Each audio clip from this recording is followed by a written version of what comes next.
Hello and welcome to another episode of the DTF podcast. Hey, I got a bone to pick. Guys, I am so fired up. Sleep deprived and all. I'm happy to be here.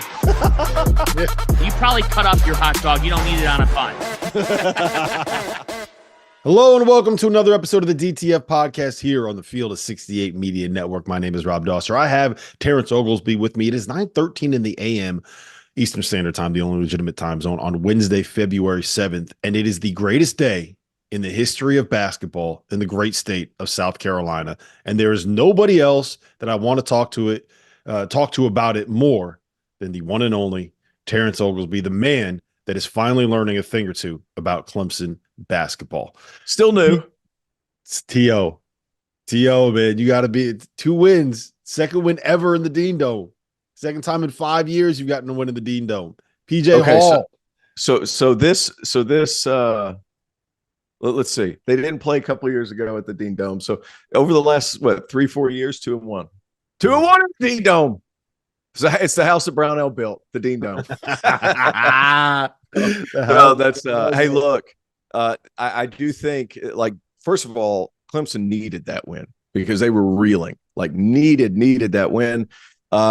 I think they were 3-6 in their last 9. They kind of needed a win to like generate some momentum moving forward because you play Syracuse on the road. Not a crazy tough place to play, but a different place to play because you're playing in a football stadium, so it's different. It provides different challenges. So you have to go and get that one there. And then they're playing Miami at home, NC State at home, games that you need to win, quite frankly. So this is a kind of win that can kind of get the ball rolling. And good on them. I mean, so many tough plays during the course of that game. I do realize there is a little bit of a hangover effect playing Duke. Apparently, some guys showed up for pregame warmups late for North Carolina. So just to talk about the mind space of what's going on there. So what Baycott said after the game is that I guess they got kicked out of practice on Monday because it wasn't a good practice. They didn't have a good shoot around on Tuesday morning, and then a bunch of guys showed up late for the game on Tuesday night, which is like just a cavalcade of bad things to do when you're trying to get ready to play a pretty damn good Clemson team. That's right. And you have to come in focus against Clemson because, one, they're going to bring it physically, and two, like, they're going to be well prepared. So, like, if you're not, full go, like, you're going to get your butt like handed to you. And I'm not saying that's what happened, but Clemson came out, I want to say it was 15-2 or something like that. Like, you're not ready to play against Clemson. They have enough to shock you on the road. Like, there's enough talent on that team to shock you. Momentum changing win for Clemson, who's lost a couple of close ones, lost a double overtime game at home, like the Georgia Tech, can't lose that. But all that being said, like, you can now generate some momentum off of what I consider to be a huge win. Mm-hmm. They are one possession against UVA at home and one possession at Duke that probably should have gone a different way. Probably. We don't have to rehash or relitigate that, but they're 2 possessions away from having 5 straight wins, with wins over the 3 best teams in the ACC during that stretch. So here's the way I want to ask it to you. What is this team's ceiling? Like, when they get it going, let's say Clemson let's say that this is the momentum changing win that you were just referencing, right? Like, Joe Girard's making shots again. Ira Shefflin back is looking like this double monster. What is their ceiling when they're playing like this? When they're playing like this, their ceiling, and they're making shots, and Chase Hunter plays well, their ceiling's a second weekend. Now, whether that's winning a game in the second weekend or just getting to the second weekend, that's TBD, because they got to be able to show the focus of, like, continuing doing it at this point in the year. But I'm telling you, they get a couple of favorable matchups in the NCAA tournament, and that's what it's all about. But their ceiling is Sweet 16, Elite 8. There comes a point where whenever you get to that second weekend, those guards get really big and it gets really physical. And Joe Girard's 6 foot tall. And I love Joe. I think he's a really, really good college player, but that's when it gets difficult. So you're going to have to find ways to find shots again in that second weekend. So that's kind of my only apprehension. That first weekend, though, provided they get good seating, second weekend, I don't see why there's nothing that team doesn't have to make that happen. Yeah, you know what really stood out to me last night, and I said this on After Dark, is that we see this a lot where a higher ranked team in February when they're kind of in the dog days of the season, when they think that they've got something wrapped up, when they're coming off of a big win, can come out to a slow start. They can kind of coast a little bit, and they cannot be as ready when they're going up against somebody that needs a win as bad as Clemson needed this win. Yep. And then what happens is they get down 13, they get down 15, they get down 17, whatever it is, and you come storming back. We saw like the perfect example is Arizona at home against UCLA a couple weeks ago. I think they were down by 18 in the first half and came back and ended up winning by like 9. That didn't happen. You didn't see the comeback. North Carolina came back, and Clemson still found a way to eat every single one of those punches and hold on to win that game. That is the thing that stood out to me more than anything else from that win last night. Yeah, and that whenever that happens, when you're making those runs, and let's be honest, like there were a couple times in that second half where it got dicey for Clemson, and they just kept making toughness plays. Ian Shefflin, PJ Hall combined for 7 offensive boards. That's against Armando Bacot. Joe Girard slipped in there for 2. I would venture to guess 6 out of those 9 offensive boards, or no, they had 11 offensive boards. I would venture to guess 7 or 8 of those were in the second half when they were trying to make things happen. They were struggling to get a bucket, and they just were able to generate those extra opportunities within possessions. Like toughness plays. Ian Shefflin, like that dude needs all conference. Dude, that dude needs all conference love, provided that Clemson finishes out conference season strong. PJ Hall is obviously the guy there. Joe has been good. Ian has been great all season long. It's not the loudest stats sometimes, but man, he'll end up with like an 18 and 14 game against big time competition. And he is starting to generate the love that I think he deserves just off of hustle plays, toughness plays, taking like he just does a lot of winning stuff for that ball team. Yeah, he had an and one yesterday in the second half. I forget when it was, but he comes down the court like this and gives a little shimmy and the look on his face. I was like, okay, Ian, I see you. Dude, he is a beast. Yeah, he is a beast, and he's strong. His lower body, like he's got tree trunks for legs, and he's athletic. Like I'll never forget. I was talking to an assistant coach. Or like, what are you? This was when he was in high school. He came off the bench for his AAU team, and they were like, he was playing for Team Curry.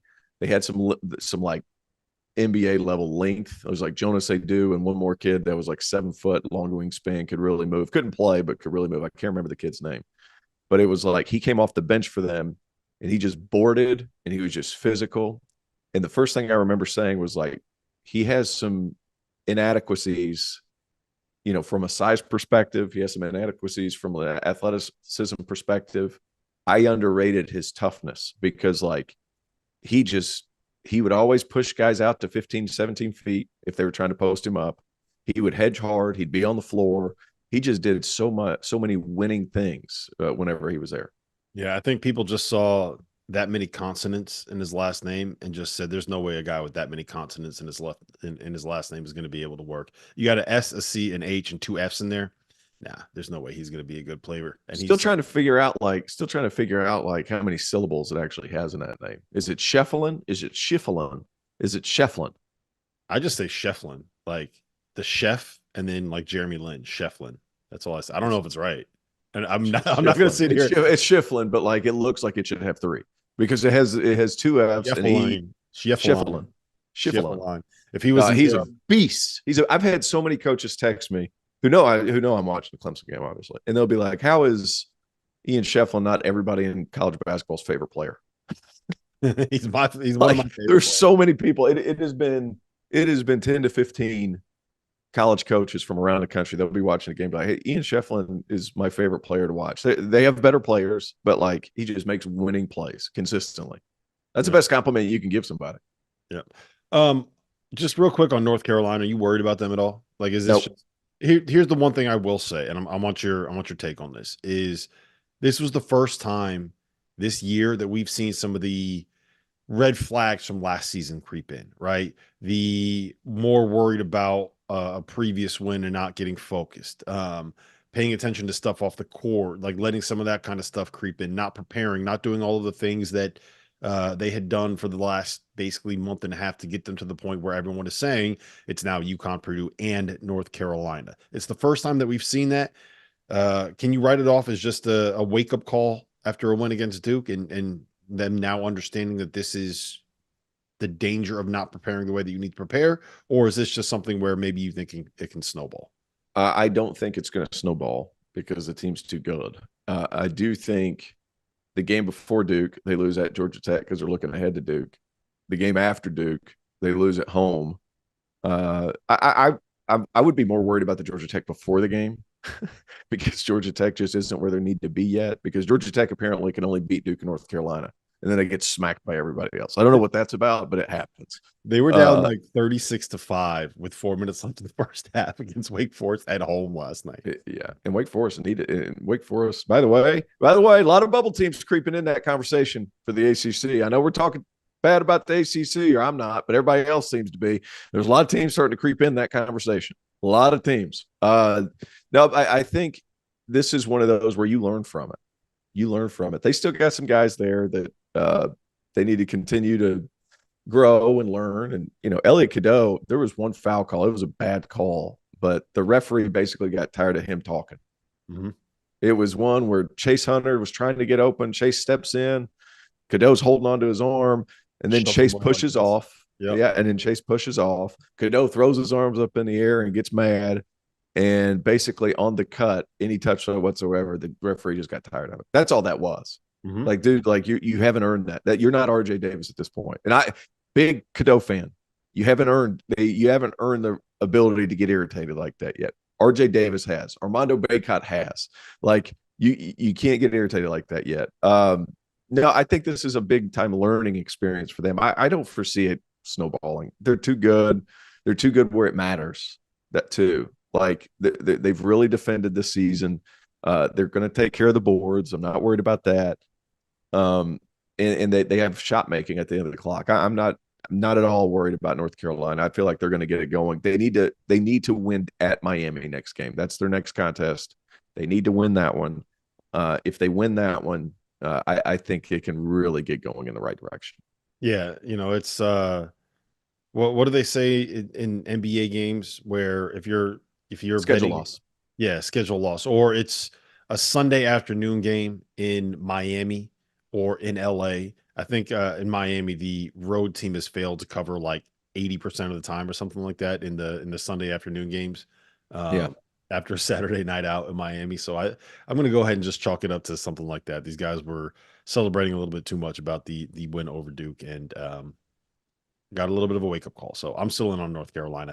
Big news, guys. I am thrilled to announce that we have partnered with Autograph, a company founded by the GOAT himself, Tom Brady. The Autograph fandom app gives you access to the best college hoops content, fan contests, and exclusive rewards like discounted tickets, all for doing the things that diehard fans like you already do, following your favorite team in the news and listening to podcasts just like this one. When Tom, and yes, I am calling him Tom, we're on a first-name basis these days, co-founded Autograph, he had one mission in mind: change the fan experience for the better.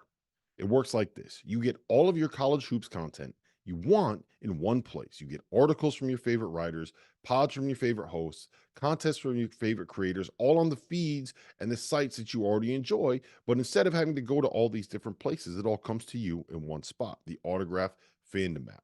But here's the best part. The more content that you consume, the higher you rank in the app. As you consider the level up in status on the app, you can unlock unique rewards curated exclusively for you. So download the free Autograph app in the App Store and use the referral code F68, that's F68, or tap in at the link in the description below or in the podcast app of your choosing to start earning points for doing something as normal as listening to this very podcast. It really is that simple. Let's talk about that other team in South Carolina. Are you allowed to say nice things about the Gamecocks? Are you allowed to say nice things about Lamont Paris? Yeah, people are tripping. They think I'm not going to tell the truth. Them dudes are good. They're good. 8-2 in conference in the SEC. This isn't a fluke. This isn't a fluke. Here's what's crazy. It's crazy. 6 in a row. 6 in a row. No, excuse me. Yeah, 6 in a row. Against good teams, too. It's not like they're just bottom of the barrel. Arkansas, Missouri, bottom of the barrel. Kentucky, Tennessee, Georgia, Mississippi, all 4 good. Mm-hmm. So, yeah, they're going to continue to be good. Colin Murray Boyles, he played for Upward, the team I help out with on occasion. Man, that kid's just freaking tough. he's built he reminds me so much of Trevor Booker. Like they're from the same area, they do the same stuff. They're big, they're athletic, 6'7", 231. He was really good in their last game against Mississippi. They're going to love him in South Carolina. Love him. It was funny. Like I saw him going into his junior season in high school, and he was 6'6", $195. He came back the following year, and he was 6'7", 220 pounds. And he's put on 10 pounds since he's gotten to South Carolina. Like he's worked on his body. He's athletic. He's strong. He's just physical. That whole team really is a bunch of old guys and a couple of young talent. Like that's it. SoCon All-Stars and Teflon Cooper. Like Teflon Cooper, they know how to play. They understand positioning. And I think Miles Studi was one of the more underrated transfers in the SEC, interconference transfer. Yep, because he's making some shots now too. And that looked kind of weird when he left Vanderbilt to go to South Carolina, who was like the one team that was at the bottom of the SEC last season. But it's looking he got tired. He got tired of the academics at Vanderbilt, so he figured he'd go on down to Columbia. That's what happened. Not the worst decision in the world. So we're recording this on Wednesday morning. Wednesday evening, Alabama plays at Auburn. Alabama's 8-1 in the SEC. South Carolina's 8-2. Auburn is 7-2. South Carolina could very well be tied for first place in the SEC regular season title race by the time people listen to this. So can they do it? Can they win this thing? Can they win this league? Yeah, I mean, I don't see why they couldn't. They play Vanderbilt next.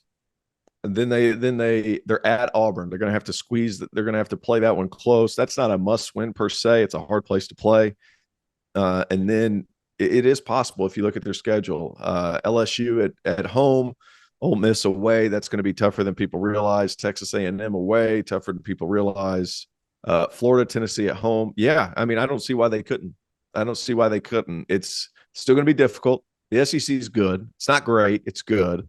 But they've just been consistent, and they slow you down to a crawl. They effectively take the air out of the entire gym because it's hard for people to cheer whenever you score. It's hard to stack points, if that makes sense. It's hard to go on these 4-0, 6-0 dunk 2 or 3 runs that really get the crowd into it because they play so slow. It's impossible to really generate any momentum, and they don't turn the ball over all that much. So there's a lot of Virginia in them. There's a lot of Virginia in them. It's not the same offense, but they play slow. Lamont's always played slow. That's even going back to his days at Chattanooga. They played slow. They've been physical, and he can really coach, man. SEC Coach of the Year. I don't even think it's close. I mean, he might be the National Coach of the Year at this point. He's got my vote there right now. Yeah. I still think that I would put Tennessee above them. And depending on how this Alabama-Auburn thing plays out, I probably would have Auburn above them. And they beat Tennessee on the road now. Yeah, I know. And I'll be very curious to see what happens the next time that they play. But yeah, there's 4 teams at the top of the SEC that are all really, really damn good. And none of them are Kentucky. It's crazy to think about that. None of them are Kentucky. Yep. Yeah, I know. I agree. And I really like Kentucky, but they kind of petered off a little bit. I went through, I made the mistake of, I decided to try to do this X's and O's breakdown. I'm going to be the one to solve Kentucky's defensive issues. I'm going to give you the answer on how to fix the problems that is the defensive side of the ball for Kentucky basketball. What'd you come up with? Well, so I went on Synergy and I downloaded their last 500 defensive possessions, right? And I'm like, this is it. I'm going to get through this entire thing, and I'm going to have an answer for everybody. I'm going to show how smart I am. And I got through about a third of the way through the second half of the Tennessee game. I was like, I can't do this anymore. They are so bad. There's the lack of effort, the lack of discipline, the lack of communication. They're scoring 100 points a game. I know. And they need to, because they're giving up 103 to Tennessee, and they're giving up 96 to Georgia, and they're giving up 94 to Florida. T.O., there are times where you'll watch a defensive possession and someone will run a ball screen and you won't be able to figure out what ball screen coverage they're trying to run, right? There's a lot of teams that aren't very good at defending ball screens, but you can see what they're trying to do.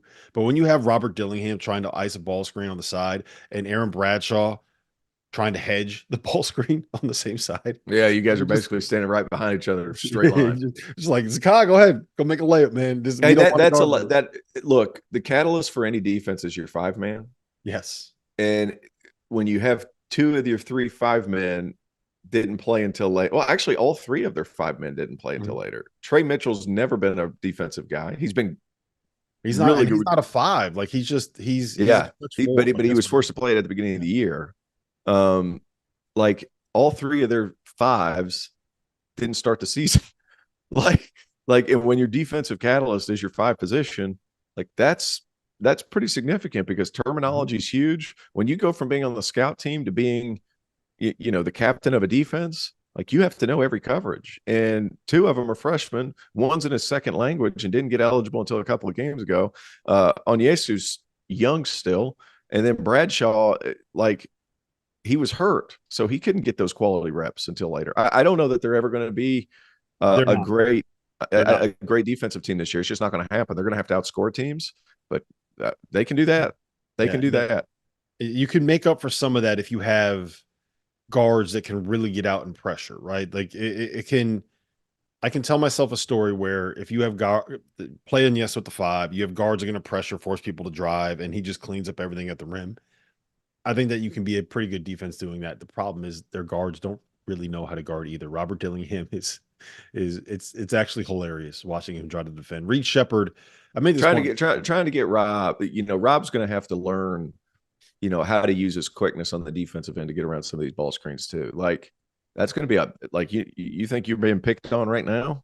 Wait till the next level where people are starting to generate buzz to where he could get drafted. Like you're going to have to get around ball screens, Cowboy. Like there's no like, I'll get it back on the other end. There's like 5 people in the world who can do that. Like Luka. The big thing with him is I think he needs to he's one of those guys where you say he's got to eat a sandwich, right? Like he's got to get in the weight room. He's just so small. I just don't know that he's ever going to get bigger. Yeah, like I don't know. And I think if he does, it kind of takes away a little bit of what makes him so good offensively. Correct. Like, so quick. Reed Shepherd is the one where kind of diving into the tape I was a little disappointed in what I thought he was better defensively than he is. He's really good on the ball. He could jump passing lanes, great anticipation, lost in help side defense. Doesn't know where he needs to be. Doesn't quite understand the switching concepts that they try to run. I think he'll get there because if you're able to understand the game at the level he does when it comes to anticipating where the next pass is going to be and jumping passing lanes and all that, you're smart enough to be able to figure out how to rotate and where to be in help side and all that. He just hasn't. He looks like someone that needs to continue to be coached up. You know what he looks like? A freshman. Yeah, full train. Like, here's the thing too. I haven't completely jumped into watching their defensive clips, but these are very freshman mistakes. Yes. But the fact that he's averaging over 2 steals a game, like the awareness is there. Mm-hmm. It's just, and who knows what their real scheme is trying to be. Right? Like, what are they really trying to do? That's why they're susceptible. We don't know what they're trying to do in ball screens, T.O. We have no idea what they're trying to do in ball screens. Well, no, I haven't watched, so I'm not trying to throw shade anywhere. I just haven't watched. So, it depends on, what they're trying to do, too. Like, is it Reed's fault? Is it the 5-man's fault? Is it lack of communication everywhere? Like, yes. It's the last one. It's the last one. Yeah, okay. Gotcha. A lack of communication. It is a new team. It is freshmen being freshmen. It is all of those things. And it is not an easy watch. And to me, I've kind of come to the point where without a drastic improvement defensively, I just don't see how they end up beating a good team. Like they're projected as a 6th seed and are fielding the 68 bracket right now. You know who they play in the first round of the tournament right now, according to our bracket projection? Virginia. That would not be good. That would not be good. You know who they find a way to beat Virginia. You know who they would play most likely in the second round, according to our bracket projection? Baylor. Baylor would carve them up. Baylor might put up 150 points. Maybe. I will say this. Kentucky could beat Baylor. You know why? because Baylor doesn't guard either. So it's going to be whose guards make more shots in Kentucky. Yeah, and I would bet on Kentucky. As you guys know by now, we've partnered with BetMGM this season. We'll be using BetMGM lines to make all of our picks, and we'll have special offers for the listeners and the viewers of the Field of 68 each and every week of the college basketball season. We have a special offer that will be available starting on Tuesday, January 9th and running through Monday, February 12th, the morning after Super Bowl 58. If you haven't signed up for BetMGM yet, in honor of the big game, you can use the bonus code FIELD158 and you'll get $158 in free bets on your first wager with BetMGM, regardless of whether or not you win that first bet. Here's how you make it work. Download the BetMGM app. Sign up using the bonus code FIELD158. Deposit at least $5 and place your first wager on any game. You'll receive $158 in bonus bets regardless of the outcome of your bet. Just make sure that you use that bonus code FIELD158 when you sign up. And remember, BetMGM is now available under one wallet in select states. As a New Jersey resident, this is super convenient when I have to go cover games in New York or Philly, which happens quite a bit. When you cross state borders, you just log into your existing account and fire away. You don't have to create separate accounts in each state. It's easy, it's simple, it's clean. And most importantly, we have some fun stuff coming up for the heart of the college basketball season. Bet insurance tokens, college hoops odd boosts, and my favorite, a nice juicy parlay boost. So download the BetMGM app and sign up today. Field 158. And I like Baylor. I'm tired of getting yelled at by freaking Twitter. Dude, my last week at Twitter has been brutal. Absolutely brutal. Who you telling, T.O.? Dude, yeah. Oh, dude, I caught, what was it, 1.2 million people saw that Big 12 tweet, which, hey, look, I didn't say anything but give facts. That's all I did was just give facts. There wasn't a whole lot of opinion. And here's the thing. I think you stand with me. Dude, I love the Big 12. Mm-hmm. Dude, it's a fun league. It's great. The fans are passionate. Like, dude, Texas Tech fans have a lot to be happy about right now. They were miserable last year. They have a lot to be happy about. Like, dude, they came at me with every fiber of their being. And all I said was, hey, Big 12 is a really good league. I don't think you should necessarily reward the rest. Like 9, 10 teams is too many. It's too many in the NCAA tournament. It's too many. Texas Tech. 6 or 7.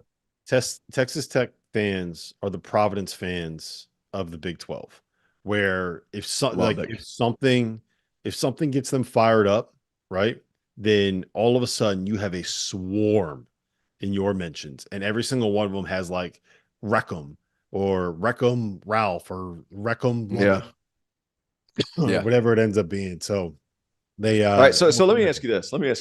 Now that we're talking about the Big 12. I want you to say yes or no NCAA tournament. Okay. Houston. No. Yes. Yes. Houston, yes. Iowa State. Yes. Yes. And one of the reasons I picked on them is because it's so blasphemous what they did, but they're an NCAA tournament team. Baylor. Yeah, of course. Kansas. Yes. Texas Tech. Texas Tech and TCU is where it starts getting interesting for me. But I would say exactly that's where I'm beginning at, because TCU's played and beaten nobody, and they were 345th according to KenPom non-conference strength schedule. 345th. Okay, so Texas Tech. I like Texas Tech to get in. I like the team. I think Grant McCaslin's awesome. I think he's awesome. Okay, so Texas. Let's see, TCU, Texas Tech. That's dicey for you. Oklahoma. Yeah, but. Okay. So another but. Yeah, but. So okay. So Kansas State. That win over Kansas really helped them. Okay. So Miami beat Kansas State earlier this year. Just throwing it out there. BYU. After all that hype at the beginning of the season, BYU, you're throwing them in there. I think that they will make it. Yes. Okay. I'm not mad at that. So what's that? 6, 7? We're at 8 now. We're at 8. So I think 8 is good. I think those teams we just said is good. Cincinnati, no. UCF, no. Texas, NIT team. They look like an NIT team. Their metrics suggest they're an NIT team.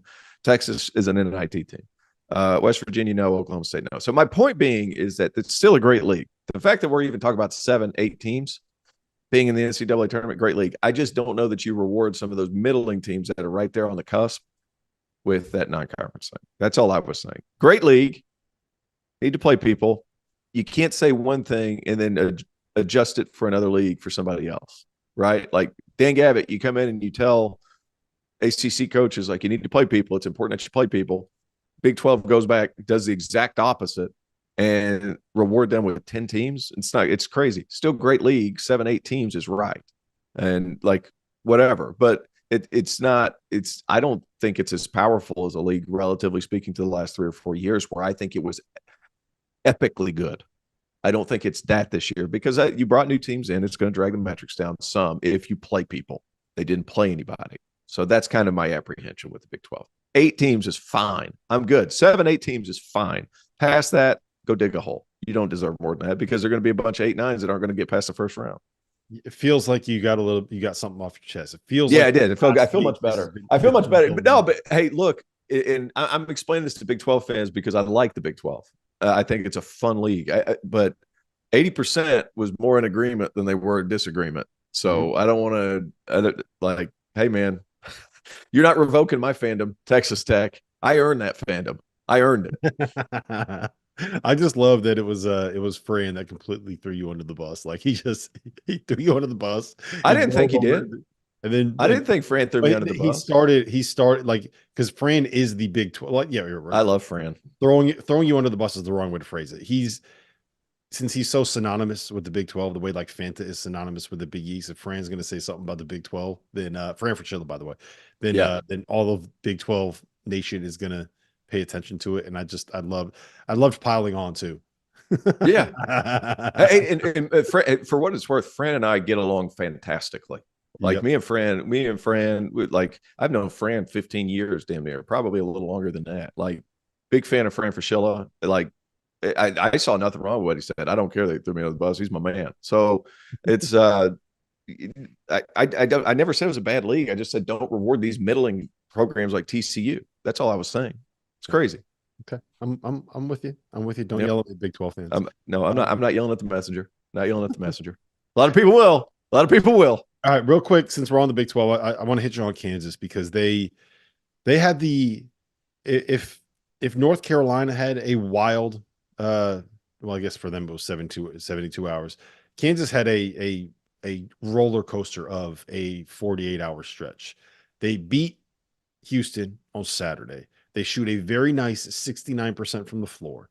They look like the absolute best offensive team in college basketball for 40 minutes against Houston. They did to Houston what nobody can possibly do to Houston, right? It was really, I love Bill Self's game plan, not to go on a tangent, but with the way that Houston kind of like hedges, blitzes, however you want to phrase it, guards ball screens where they kind of trap the ball handler. Kansas pulled their offense way out, hit the short roll, and just kind of said, KJ Adams, go do your Draymond Green thing. And it worked. He had 10 points, 7 assists, something like that. So very impressive there. Then they turn around, they go on the road to Kansas State, rivalry game, and basically revive Kansas State's hopes of being able to be an NCAA tournament team. Where do you stand with Kansas? Where do you stand with this group? It feels like the Jayhawks are world beaters at home and basically nothing to write home about when they're on the road. Good thing the NCAA tournament isn't on the road.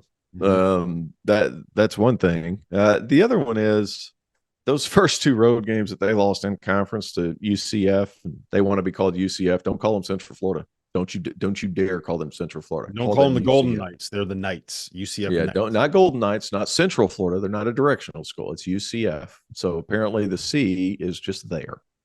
How much do you think they paid the lawyers or the PR firm to get that advice? Hopefully not enough to sue us for saying that it's Central Florida, because it is Central Florida. No, Central Florida, West Virginia. It's, by the way, is West Virginia a directional school? No, it's a state. I know, but it's West. Well, it's a directional state, so it says a lot about West Virginia. It's a directional state. This is the guy that lives in South Carolina right now, right? Yeah, it's South Carolina. Hey, Carolina. Not wrong. I'm completely off track. Those 2 losses are brutal. away. They needed to win those games. Outside of that, guys like Kansas State, Kansas, rivalry game. Thank God Jerome Tang was able to get that. They lost 4 in a row. And not 4 easy ones, like 4 pretty difficult ones, still 4 in a row. They needed to get back on the right track. But look, I'm not worried about Kansas. They're going to be fine in the NCAA tournament. Bill Self's going to game plan as well as anybody. They're going to be in the second weekend. The funny thing is like, I can't get over the fact that Jerome Tang is 11-0 in overtime. That's ridiculous. That is absurd. That is absurd. I don't think I've ever seen a stat like that. Like, who else is it? So that means the teams you're playing are pretty good. Now, you know what? I take that back. Oral Roberts, North Alabama, 213, 241. Not all good. They're still able to win it, though. So you're in a tight game. There's a lot of emotion, and you're still able to find ways to win. That's impressive. Impressive. Yeah.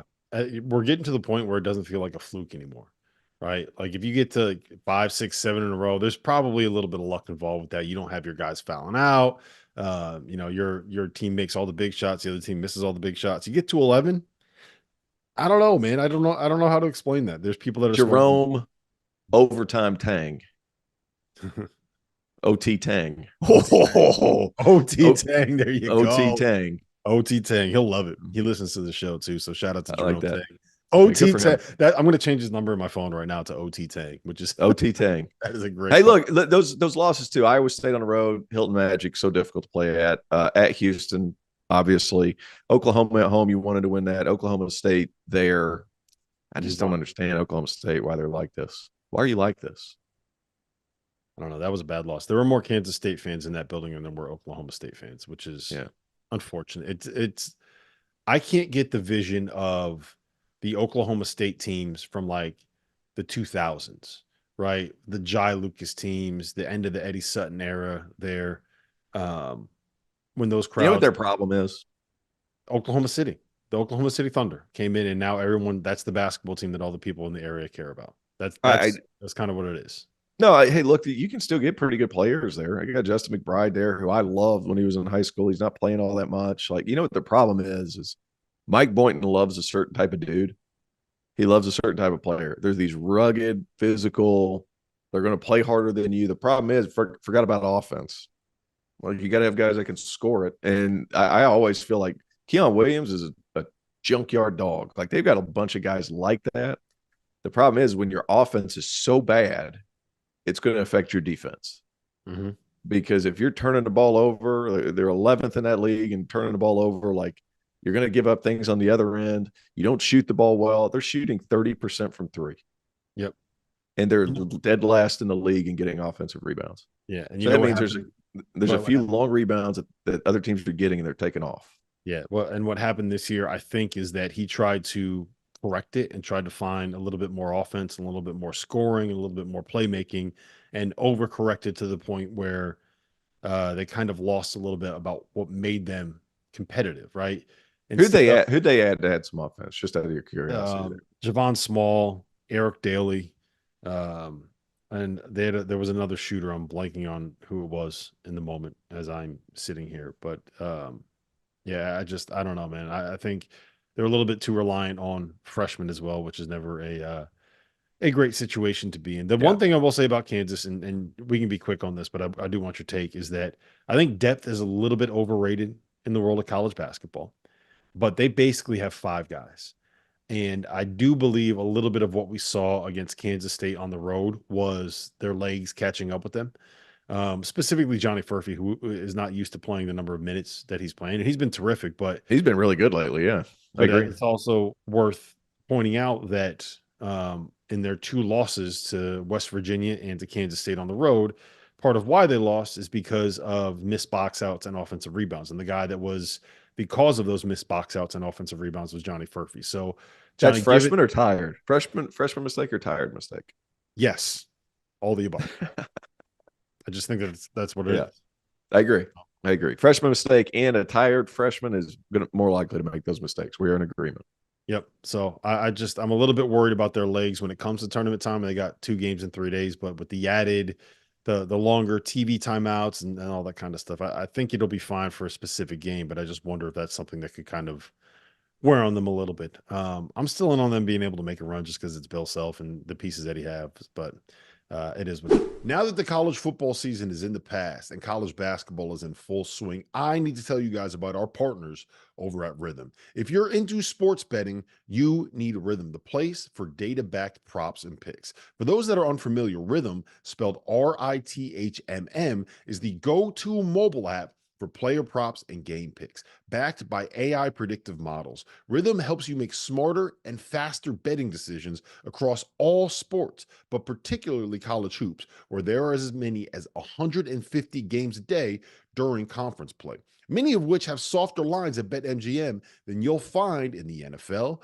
or in the NBA. With Rhythm, you get data-backed picks for every Division I game every day. Users get free picks daily with the ability to upgrade to unlimited access. And for those of you already using modeling, you can build custom sports betting models within the Rhythm app itself. I am a Rhythm user, and I found that I've been a better bettor when I focus on the lines where my gut and Rhythm's modeling are aligned. To kick off the partnership between the Field of 68 and Rhythm, 3 people who download Rhythm at the link below and create an account between now and the end of the day on Thursday will be entered for a chance to win a free subscription with access to unlimited picks for college basketball, the NBA, the NFL, and more. So if you want to increase your edge and win more bets, go to the link in the description and download Rhythm today. That's RITHMM, the place for data-backed props and picks. All right, I don't know if we necessarily want to talk about this because I'm so tired of the discourse around it, but Purdue, Zach Edey, fouls, free throw shots. People seem to be fired up about the fact that a 7'4", 290-pound physical specimen that is elite at establishing position with the feet of a very large ballerina who also happens to have, like, by the way, a 32-inch vertical, which is insane for a dude that large to have a 32. That's crazy. But people are very upset about the fact that he gets lots of fouls called for him. And they are also upset that he doesn't have a ton of fouls called against him. And I don't know. I know that you're not one to hold your tongue, and I know that you are someone that is here to be opinionated. So I wanted to put this on your plate and let you feast, man. Go ahead, cook. It's so hard to officiate guys that big. That's really what it comes down to. And like the dude's put together, he's not just 7'4". Like he's a big 7'4". Like I always had this argument all the time. Like, hey man, I'm 6'2", and I am 6'2", but I'm a small 6'2". Because I have short arms and like I just, I don't walk straight up all the freaking time. Like I'm a small 6'2". There's other guys that are big 6'2s. Like there's a big difference. There's a big difference. Like, and he's a big 7'4". Think about that. Big 7'4". T.O., I don't walk straight up all the time. Yeah, I know. I don't walk straight up all the time. I'm cooling. So like, I don't walk straight up all the time, but like he's a big 7'4". Think about that. And like people bounce off that man. So like while it might look like a foul, and like the thing is, if you're complaining about him fouling, watch him play defense. Just watch him. Don't watch your guy. If opposing teams are mad at Zach Edey, don't watch your player. Watch Zach Edey. When he's posting up, his hands are straight up. He's not grabbing anybody. When people are challenging him at the rim, he's jumping straight up. He's not fouling anybody. When they don't have him hard hedging because that's going to get him in foul trouble. They have him pulled back to the paint. If you jump up and shoot it, he's going to contest. He's not fouling anybody. Watch him. Don't watch the player's reaction to bouncing off of him because he's not. He's very disciplined, shockingly enough, when it comes to just defense in general. Offensively, like he plays physical, but he plays physical the right way. Watch him. Don't watch your reaction to him. Yeah. Does that make sense? Yeah. And the other thing that I'll say is that when he posts up, right. And this is one of the places where I've seen people go back and forth about this is like, if he's sealing and he's backing you down, he's allowed to do that. Yeah. People are like, you can't push him out of the way. No, well, he's not. He's just like slowly moving backwards because he's bigger and more stronger than you.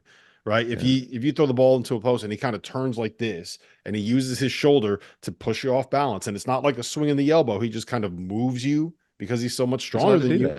You're allowed to do that. Like, that's not a foul. And another guy who's good at that, another guy who's significantly shorter, by the way, but like Armando Bacot does the same thing. I was watching the game last night, And I'm just like, God, PJ cannot get deep post position. That's because big ass Armando has his hands straight up and his lower body is so strong that he just walks out. Yeah. He just walks you out. And he's not pushing. He's not doing all this stuff. He is so freaking strong that he just moves you. And PJ's not a weak dude. Like he's a weak dude. No. So Tyler had some of that in him. Yeah. Tyler Hansborough had some of that. Trevor Booker was the same way. Like these stupid, strong individuals, like I'm not calling them stupid. I'm saying they're ridiculously strong. Let me clarify. But like those guys that are really strong. I can't believe you called Trevor Booker stupid. I'm going to text him right now. Trevor, I see Trevor every game. He has Hornets season tickets. He's right there on the sideline. Anyway, it doesn't matter. Poor guy. But yeah, I'm not going to get fired today. Don't watch Zach Edey. The people bouncing off of Zach. Watch what Zach Edey's doing, because Painter and his staff have done a great job coaching him up and doing the right things. Yeah, and the last point that I'll make is that when you are that big, right, the only way to slow somebody down as the defender is to push on them, is to lean on them, is to grab them, is to hold them, right?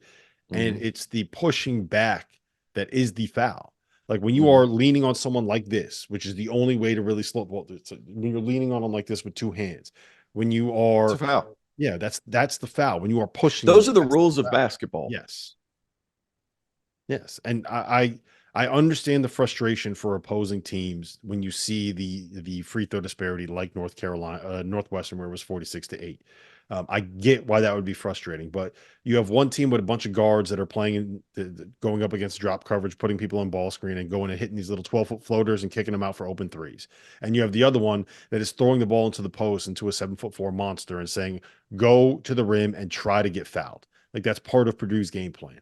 And part of Northwestern's game plan is to do things where you're not going to get fouled. And I understand that there were like specific calls that set Chris Collins off, but it wasn't the foul disparity that you should be mad about. Also, by the way, just for the record, they ended up getting like eight free throws at the end between technical fouls, and then added on a couple more intentional fouls. So like the real disparity was like 34-8, not 46-8. Chris Collins did that himself with an epic ejection. Last thing I got for you, better ejection, Chris Collins at Purdue or Kelvin Sampson last night up by 20, absolutely losing his mind. Did you see this? Kelvin Sampson.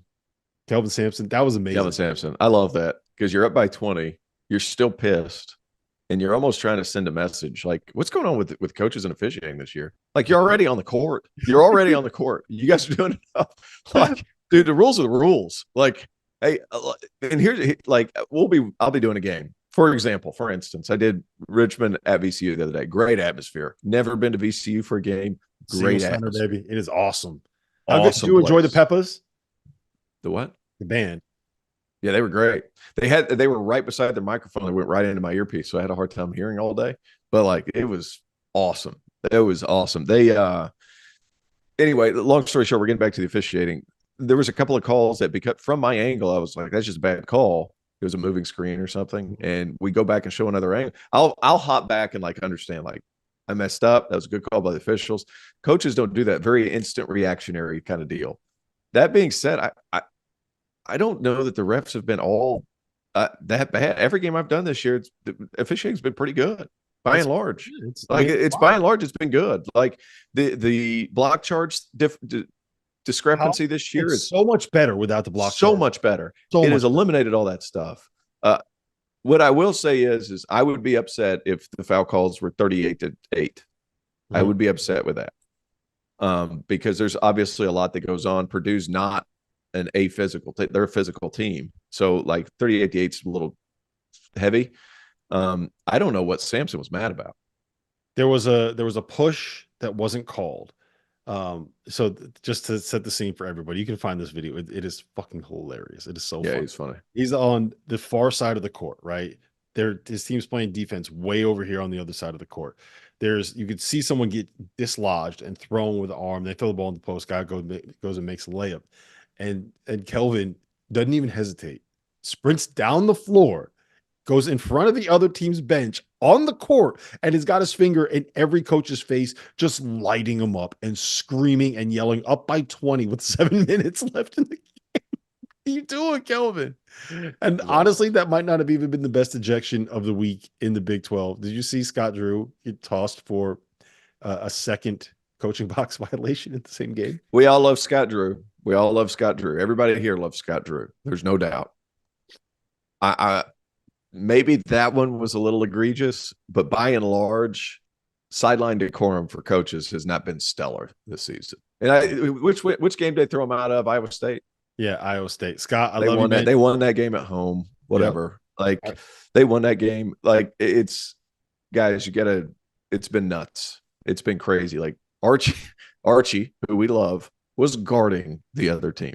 Can't do that. Shaka, who I love, was defending. He was playing zone defense. They added another defender on the sideline. Guys, get off the freaking floor. Yep. You're not playing. Get off the floor. An elite defender, Shaka Smart. Listen, T.O., this has been fun. Always a pleasure catching up with you. And I know that you need to celebrate your great state of South Carolina. Clemson Tigers. Well, what's the Clemson fight song? We have the cadence count. Okay. We have the alma mater. We have a bunch of other things. I'm not singing Dauster. I'm not singing. No singing for T.O. today. No. If they make it to the Final Four, we will have you on record singing. And I'll tell you this: Clemson makes the Final Four, I will sing. I'll sing the alma mater. There you go. I'll fly. Yeah, I'm not even going to make it to the Final Four this year. If they make it to the Final Four, I will fly out for one day, sing the alma mater, get back on the plane, and then fly back to Charlotte. He'll do it too. T.O., always a pleasure, my man. We'll see you next week. Appreciate you.